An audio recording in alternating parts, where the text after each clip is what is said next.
All right, well, Robin, I have to tell you something. We've got this new stove. It's an induction cooktop, and it's, got some things that I'm still learning.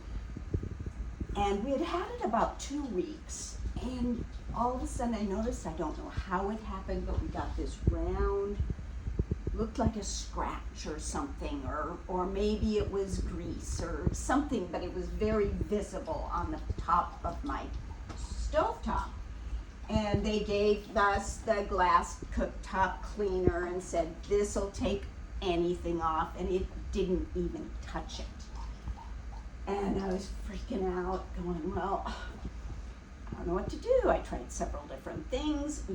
It clearly says don't use anything abrasive on your glass cooktop. And after a couple of days of messing around with all my different cleaners, I thought, Scour Off isn't abrasive. Let me try that. And it took it off so fast. A little bit and done. Clean. My life is better. Yeah, because it's beautiful. I mean, right yeah, now, I know. can't That's see why any of Gary's that. things. He goes, every little thing shows up on it. So, and we had a guy, there was something wrong with the light in the oven. It wasn't working when I first got it. So I had they just send somebody out to fix it.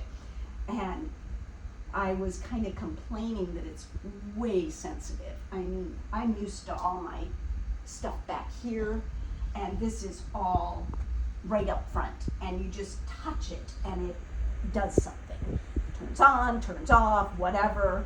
And I was telling him that, and what he said, he goes, yeah, one of the things is like keep some glass cleaner close by, because keeping it clean helps. If you have anything on the surface, it's going to make it more responsive to whatever's going on around it.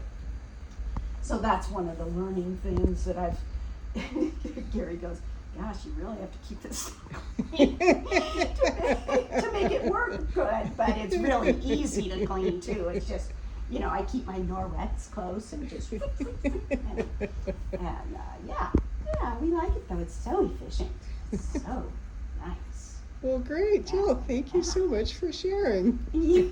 So thank you. Yes.